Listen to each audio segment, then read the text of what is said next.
Eh bien, bonsoir à tous et bienvenue à cette conférence intitulée 2025, l'avènement d'une nouvelle culture photo. Alors, on se présente, juste 2 mots de présentation. Donc, je suis Lise Brunet et je mène des études sur les modes de vie et les tendances de société au sein de l'Institut Sociovision. Et je suis accompagnée de... Bonsoir à tous, je suis Philippe de Cuetos, je suis le directeur des affaires techniques et réglementaires de l'AFNUM, qui est l'Alliance française des industries du numérique. Et on représente en France les fabricants d'équipements numériques et notamment les fabricants d'appareils, d'objectifs photo, de matériel d'impression et d'accessoires. Alors, nous allons partager les résultats d'une grande enquête que nous menons depuis 10 ans pour l'AFNUM et le Salon de la photo. Et pourquoi est-ce qu'on parle d'avènement d'une nouvelle culture photo ? Eh bien parce qu'en l'espace d'une dizaine d'années, on voit effectivement beaucoup de choses qui évoluent dans les comportements et les modes de vie, de consommation, et notamment dans le rapport à la photographie. Alors juste un petit point sur la manière dont on s'y prend pour mesurer les choses, pour mesurer les comportements. C'est une enquête qu'on réalise chaque année auprès de 1000 personnes âgées de 15 à 65 ans qui sont pratiquants de photo, c'est-à-dire qui nous disent faire de la photo, que ce soit de temps en temps en amateur ou bien en professionnel. Et donc pour ça, on interroge un échantillon qui est représentatif de cette population, donc sur des critères d'âge, de sexe, de région, de type de taille d'agglomération, urbain, rural, voilà, sur tout un ensemble de critères. Simplement pour vous dire que cette enquête, elle est réalisée chaque année au même moment. Et donc là, les dernières données ont été recueillies au printemps, voilà, à la fin du mois d'avril. Et c'est très intéressant ce que vous allez voir. On va vous présenter avec Philippe le fait que en 10 ans, l'image, c'est devenu une passion, une véritable passion au service des micro-histoires personnelles. Alors, qu'est-ce qu'on entend par là ? C'est que déjà, de plus en plus de pratiquants photo nous disent que pour eux, la photo, c'est une passion. Hein, aujourd'hui, c'est quasiment les 2 tiers des pratiquants photo qui nous disent ne pas faire de la photo comme ça par hasard, mais qui a vraiment un investissement émotionnel, un investissement pratique, un investissement dans ce type de mode de vie autour de la photographie. Et puis, un autre élément qui est aussi tout à fait intéressant, c'est que de plus en plus de gens nous disent se sentir experts en matière de photographie. Alors là, effectivement, c'est vraiment laissé à la libre appréciation des gens qui nous répondent. Mais voilà, dans leur fort intérieur, ils se disent moi, je suis expert. Ça peut être à travers les accessoires qu'ils utilisent, à travers la manière dont ils retouchent leurs images. Mais il y a ce sentiment d'expertise, de confiance en eux qui ne cesse de s'accentuer au fil des années. Et alors, ce qui est assez intéressant, c'est de voir que les différentes générations n'ont pas tout à fait le même rapport à la photo. Quand on leur demande quelles sont vos motivations à faire de la photo, qu'est-ce que pour vous, à quoi ça vous sert, quel est le sens de la photographie. Quelle que soit la génération, tout le monde nous dit, bien évidemment, c'est pour garder des souvenirs. C'est effectivement une chose assez attendue. Mais ce qui est intéressant, c'est de voir que pour la jeune génération, donc ce qu'on appelle la Gen Z, c'est-à-dire les personnes qui sont nées à partir du milieu des années 90 jusqu'à 2010, eux nous disent, eh bien, c'est pour m'amuser. Donc il y a vraiment une forme de banalisation aussi de l'image dans la vie des gens qui s'installe au fil et au fur et à mesure des différentes générations. Alors les plus âgés, eux, sont bien plus encore dans cette volonté de garder des souvenirs et d'immortaliser des choses qui leur paraissent belles. Alors une tendance intéressante qu'on mesure là depuis 3 ans, c'est la montée de la randonnée photo. Aujourd'hui, il y a plus de la moitié des pratiquants photo qui nous disent aimer faire de la randonnée photo. Donc, que ce soit des balades en week-end.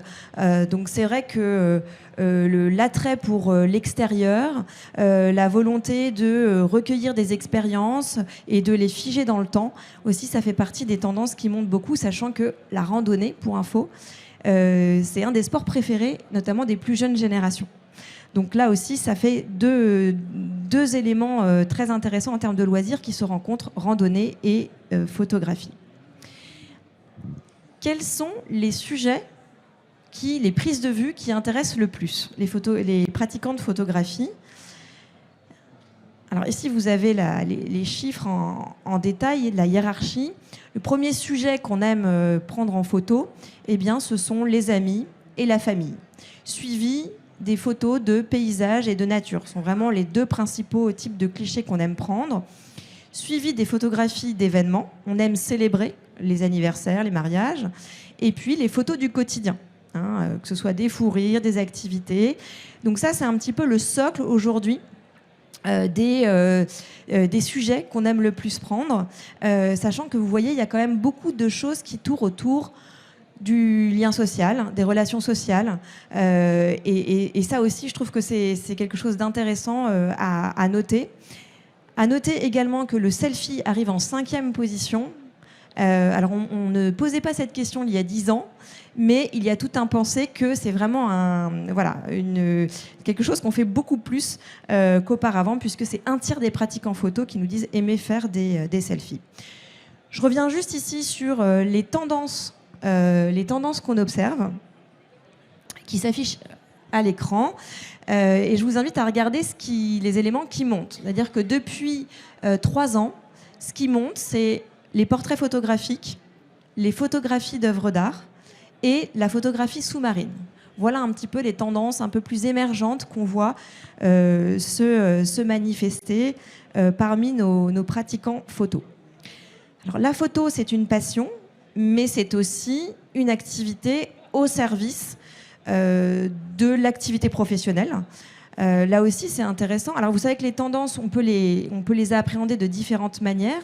Soit on mesure des comportements chaque année, régulièrement dans le temps, soit on regarde ce que les jeunes générations font un peu plus que les autres. Et déjà, ça nous indique un petit peu le sens de l'histoire, la direction qu'on va prendre. Et aujourd'hui, ce qui est très intéressant de noter, c'est que c'est devenu une habitude et très ancrée au sein de la jeune génération que de faire des belles photos pour promouvoir leur activité professionnelle, que ce soit sur les réseaux sociaux, mais aussi en utilisant des supports papier. Autre point important, quand on parle d'image, ici on parle de photos, mais on parle aussi de vidéos. Et la tendance à faire des vidéos, elle augmente chez les plus jeunes. Alors ce sont effectivement ceux qui font à la base plus de vidéos, mais ça ne cesse d'augmenter. Donc on voit bien ici s'affirmer une tendance au vlogging chez cette jeune génération, d'autant plus que par rapport à il y a quelques années, la part des gens qui nous disent que la vidéo, c'est vraiment une pratique quotidienne et pas seulement une pratique occasionnelle, elle a beaucoup augmenté.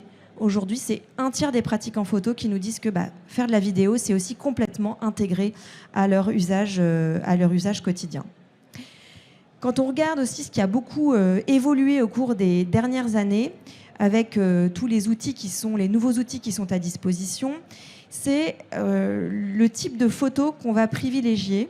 Est-ce qu'on va plutôt privilégier une photo au naturel ou est-ce qu'on va plutôt privilégier des photos qui sont retouchées? Et là, ce qu'on voit, c'est que pour une majorité de pratiquants photo, on préfère faire une photo et pas la retoucher. C'est ce qui domine. Néanmoins, en tendance, et de plus en plus, on voit monter la propension à faire des retouches et à trouver qu'une belle photo, une bonne photo, c'est une photo qui est retouchée. Donc ça, c'est vraiment quelque chose qui tend à s'affirmer, notamment au sein des jeunes générations, puisque un tiers d'entre eux nous dit « Bien, moi, je préfère une photo retouchée à une photo, entre guillemets, naturelle ». Et pour finir sur ces éléments-là, c'est vrai que il y a aujourd'hui une majorité de pratiquants photo qui nous disent utiliser des applications smartphone pour leur permettre de créer des effets, de modifier leurs photos. Donc ce sont des pratiques qui sont déjà importantes et qui, si on les regarde en évolution, ne cessent de progresser. Donc tout cet univers de la photo, on parlait de passion au service des micro-histoires, c'est vraiment cette nouvelle culture de la photographie qui se tourne beaucoup plus vers une envie, une passion à vouloir jouer avec ses photos, à vouloir jouer avec ses images, à conjuguer photos, vidéos, avec bien évidemment l'essor des réseaux sociaux et le fait que de plus en plus de gens nous disent j'ai besoin de me mettre en scène, j'ai besoin de proposer des choses, du contenu qui me concerne pour exprimer qui je suis. Voilà, ça fait partie aussi des moyens, de la panoplie qui est aujourd'hui à disposition des jeunes et des moins jeunes, dont ils s'emparent pour s'exprimer, pour partager et pour communiquer. Donc vraiment, on peut dire qu'en 10 ans, la photo, plus que jamais, est ancrée dans les passions et dans ce qui fait plaisir aux gens. Et on sait que dans le contexte actuel, c'est vraiment quelque chose aussi d'essentiel d'avoir ce type d'activité. Et au-delà des attitudes, des envies, de la valorisation de la pratique photo, on va voir maintenant un peu plus concrètement comment est-ce qu'on fait, avec quels équipements on pratique la photographie. Et je laisse la parole à Philippe. Merci Élise. Donc je vais vous présenter maintenant ce qu'il y a d'émergent dans l'équipement photographique et aussi quels sont les nouveaux usages qui se développent à l'ère de l'intelligence artificielle avec le développement de ces nouveaux outils. Alors le compact, l'appareil photo compact, reste quand même l'appareil photo numérique qui est encore le plus courant chez les pratiquants, c'est-à-dire ce qu'ils détiennent le plus chez eux. Voilà, c'est des équipements qu'ils ont peut-être achetés il y a 10, 20, 30 ans. Et donc pour 29% des participants ont encore un appareil photo compact. On voit dans les tendances que c'est effectivement l'appareil qui a subi le plus le développement des smartphones et de la photo et de la vidéo avec les smartphones, et donc une diminution assez importante de la détention de ces équipements en 10 ans. Par contre, on voit aujourd'hui l'émergence aussi des appareils photo compacts experts, dits experts, qui se développent, qui ont tendance aussi à arriver sur le marché, notamment via les innovations des fabricants. Et donc, on peut estimer que dans quelques années, ce taux de détention va aussi se stabiliser. À l'inverse, c'est évidemment la catégorie hybride qui a vu la plus grande augmentation en 10 ans. Aujourd'hui, on est à plus d'un pratiquant sur 10 qui possède un équipement hybride. Et ça, c'est du fait du développement de cette nouvelle catégorie d'équipements photo qui est plus légère, plus facile à utiliser et plus compacte également. Alors on a parlé de smartphone et le smartphone, il continue d'initier de plus en plus de nouveaux pratiquants à la photo. On a plus de 7 jeunes sur 10 qui indiquent avoir pris goût à la photo grâce à leur smartphone. Et sur la totalité de la population, c'est plutôt 6 personnes sur 10. Donc ça, c'est une tendance assez intéressante parce que c'est un nombre de personnes qui a doublé depuis 2015, donc depuis 10 ans. Et on sait que ces jeunes ou ces moins jeunes qui ont appris à se passionner pour la photo grâce au smartphone, ils vont ensuite s'équiper d'équipements plus experts qui va leur permettre de faire de meilleures photos, de meilleures vidéos. En ce qui concerne les objectifs, là, on a un regard par rapport à 2019 où on voit que les utilisateurs ont diversifié de plus en plus le type d'objectifs qu'ils détiennent. Et donc ça, c'est une tendance qui s'exprime sur toute la catégorie des objectifs, donc depuis 2019, depuis 6 ans, et avec aussi une progression particulière pour la macrophotographie, les objectifs fixes type macro, et globalement pour les objectifs à focale fixe, qui montre aussi voilà, une utilisation sans doute un peu plus experte de leur appareil photo numérique. Globalement, les pratiquants disent investir de plus en plus dans leur matériel photo. Et quand on leur demande à combien ils évaluent la valeur de leur équipement photo, voilà, avec les accessoires aussi et les objectifs, ils sont plus nombreux qu'auparavant à indiquer qu'ils évaluent cette valeur à plus de 1 000 euros. Donc, qui montre aussi que voilà, c'est un investissement qui est aussi plus important pour les pratiquants photo. Si on parle d'accessoires maintenant, en fait, c'est aussi une catégorie d'équipements qui s'est largement démocratisée en 10 ans. Quand on regarde par rapport à 2015, on a la plupart des catégories d'accessoires qui ont augmenté en fait en taux de détention chez les pratiquants photo, et avec certains types d'accessoires qui sont d'ailleurs liés un peu plus à la vidéo et qui font le lien avec ce que Lise a dit précédemment sur le développement de la pratique vidéo, notamment chez les plus jeunes. Bon, à part la perche à selfie qui, voilà, évidemment, a pas mal augmenté du fait de la détention et l'utilisation de smartphones, on a aussi le micro, le stabilisateur, qui sont de plus en plus dans les foyers des pratiquants, et avec aussi une nouvelle catégorie depuis 10 ans, qui est le drone, et là qui est détenu par plus de 1 pratiquant photo sur 10, aujourd'hui en 2025. Alors, une fois qu'on a pris la photo, une étape essentielle, vous le savez, de la photographie, c'est aussi la retouche et le développement numérique. Et on va voir que l'intelligence artificielle et les outils d'intelligence artificielle sont de plus en plus utilisés par les pratiquants photo pour améliorer leurs images. Et donc on a une majorité maintenant, plus de la moitié des pratiquants photo qui disent utiliser l'IA pour les aider dans leur pratique de la photo ou de la vidéo.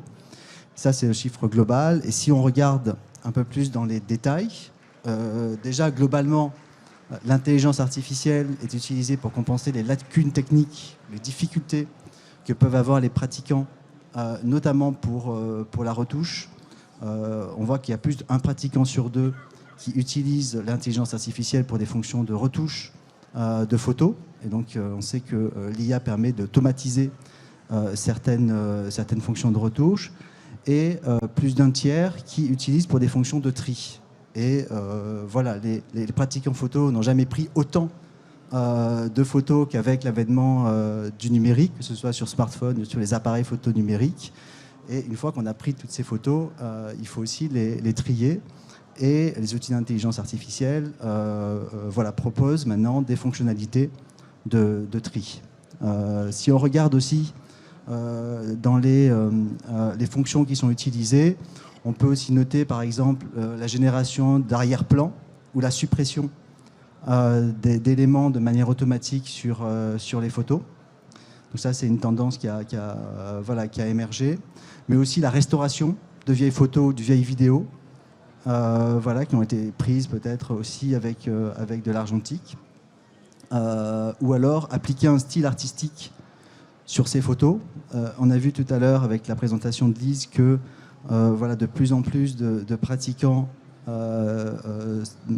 disaient qu'une bonne photo, c'est une photo qui a été retouchée. Eh bien, l'IA peut aider à appliquer des styles pour poster notamment sur les réseaux sociaux. L'autre étape dans la photographie qui est aussi très essentielle, c'est l'impression. À l'ère du numérique, comme je disais, on n'a jamais autant pris de photos. Et ce qui est intéressant de voir, c'est que l'image imprimée, elle résiste de manière importante à cette montée du numérique et de l'image virtuelle. Donc en 10 ans, en fait, on voit que le nombre de pratiquants qui impriment des photos est resté quasiment stable, donc de 89 en 2015 à 88 en 2025, on voit voilà, une courbe très stable qui est assez marquante et donc qui montre cette résistance très bien de l'impression au numérique. On voit que les pratiquants, une fois voilà, qu'ils ont pris les photos avec leur appareil numérique ou leur smartphone, ils ont ce besoin d'incarner l'objet photo. Et c'est notamment le cas avec l'album photo, parce que la création d'albums photo est devenue assez tendance. On a plus de 7 pratiquants sur 10 qui déclarent aimer concevoir et imprimer des albums photos. Avec une progression intéressante aussi depuis 10 ans.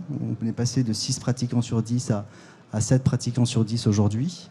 Donc c'est une tendance qui perdure et qui s'affirme chez les pratiquants photo. Donc, notamment pour les photos souvenirs, pour des photos familiales. Si on regarde dans le détail, parmi les types d'impressions qui ont gagné en popularité en 2025. On voit qu'il y a des tirages assez spécifiques, par exemple les mini-formats ou les bandes de photos qui sont de plus en plus populaires, les cartes personnalisées, les cartes de vœux qui sont envoyées en fin d'année ou à l'occasion de naissance ou de mariage, les objets et les box photos aussi qui ont gagné en popularité. Et donc, par rapport, si on regarde par rapport à l'année dernière, on a à part quelques catégories qui sont stables, on a une progression de la plupart des formats d'impression. Alors, le dernier élément qu'on voulait mettre en avant ici par rapport à l'impression, c'est que l'impression, ça permet aussi au grand public d'aller voir dans des expositions les photos des photographes professionnels ou des photographes amateurs. Donc c'est vraiment un vecteur aussi privilégié de transmission. Et ce qui est intéressant, c'est de voir que on a près d'un pratiquant sur 4 qui a déjà visité une exposition photo, mais surtout qu'il y a près d'un sur 2 qui a au moins songé. Donc on a une dynamique aussi intéressante sur l'intention de visiter des expositions photos dans un lieu physique. Et ça, on voit aussi qu'à l'ère virtuelle et numérique, c'est quand même assez intéressant de voir que l'impression peut rester comme ça, ce vecteur de transmission et ce vecteur dans des lieux physiques aussi. Plus généralement, en fait, les contenus culturels, photos, séduisent de plus en plus de pratiquants. Alors là, on a aussi un nombre assez homogène de 37%, donc plus d'un tiers de pratiquants photos qui vont dire, qui nous ont dit envie de faire plusieurs activités comme acheter des tirages photos en galerie ou auprès des photographes. Acheter des livres consacrés à la photographie ou à la vidéo, ou même visionner des documentaires ou écouter des podcasts sur le thème de la photographie ou de la vidéo. Donc voilà, plus d'un tiers des pratiquants qui ont envie de s'engager dans ces pratiques, et 15 à 16% aussi qui l'ont déjà fait. Et ce qui est encore plus intéressant, c'est la génération Z, sont les plus jeunes, et en fait qui sont encore plus nombreux. Et donc là, près de 50% quasiment souhaitent acheter des tirages photos en galerie auprès des photographes. Et donc on a cette dimension assez positive qui est portée par la jeunesse par rapport à la photographie, et globalement aussi cette volonté des pratiquants et des jeunes de développer leur culture photographique. Je vous remercie.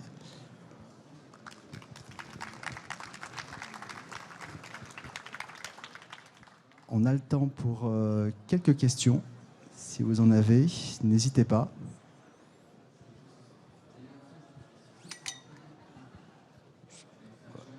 Ah ben, voilà, vous avez déjà quelqu'un. Ici, après aussi. Bonjour. J'aurais voulu savoir quelles sont les principales motivations de la photo aujourd'hui. On voit beaucoup de consommables dans une prise de photo dans l'immédiateté, dans le partage sur les réseaux sociaux. Est-ce que c'est pour malheureusement remplir un manque, tel qu'il soit? Est-ce que ça reste du plaisir? Ou alors est-ce que c'est pour un statut social ou autre? Quelles sont les motivations aujourd'hui de la prise de photo? Alors, on l'a un petit peu abordé tout à l'heure. La première motivation, ça reste de garder des souvenirs. Donc, il y a vraiment cette idée d'inscrire une trace, voilà, et de garder tous les événements, les moments de la vie qu'on a. Et ensuite, on voit que de plus en plus s'affirme tout le côté instantané, mais pour vivre quelque chose qui fait plaisir aux gens. Donc, le fait de prendre la photo, ça va être aussi en deuxième intention déclarée, ça va être de se faire plaisir tout simplement, peut-être que ça fige les choses aussi et que ça donne du sens aussi à ce qu'on fait, puisque aujourd'hui il y a une recherche de sens qui est extrêmement forte. Et vous l'aviez évoqué, la question du statut, elle est présente. Alors, elle est plus minoritaire et elle est peut-être moins facilement déclarée par les gens qu'on interroge, mais il y a vraiment cette idée de se dire que la photographie va être au service de qui je suis, de pouvoir exprimer qui je suis, de pouvoir vraiment pas seulement me prendre en photo moi, et pas seulement mes destinations de voyage, mais au quotidien d'un petit peu essayer de magnifier mon quotidien aussi en le partageant. Donc ça rejoint un petit peu l'aspect social, de dimension sociale qui s'affirme de plus en plus. Donc il n'y a pas qu'une seule motivation, mais on voit que de plus en plus on va vers un usage pas seulement récréatif, mais presque de l'ordre de l'essentiel, que de traduire en images ce qu'on fait pour s'affirmer.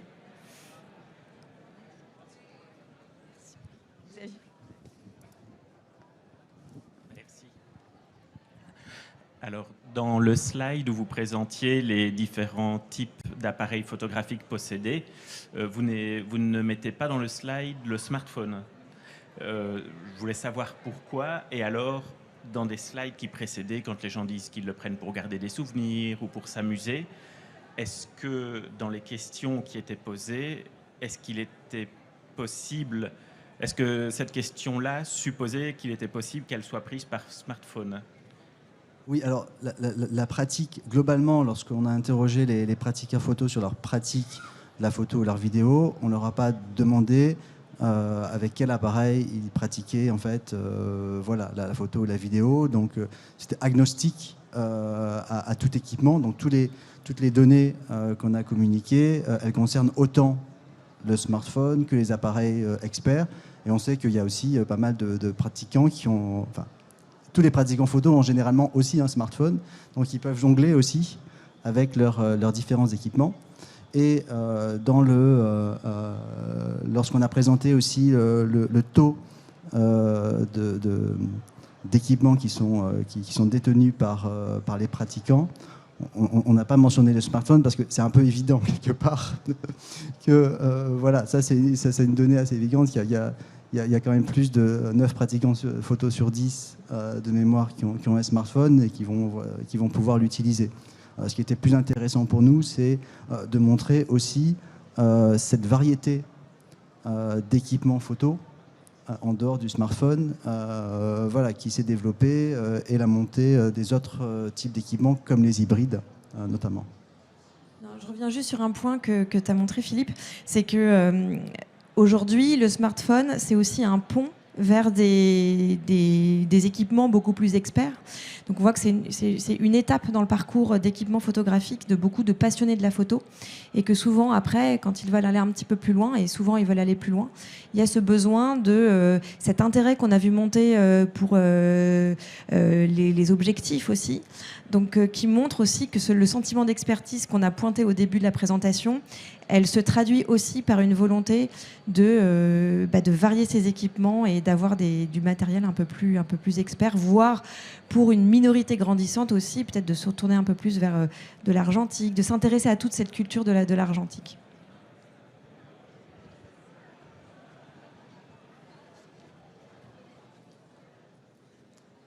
S'il n'y a pas d'autres questions... Ah oui. Oui, pardon. La présentation est sur le site de l'AFNUM. Donc c'est AFNUM, afnum.fr. Merci beaucoup pour Merci à votre tous, bonne attention. soirée. Merci.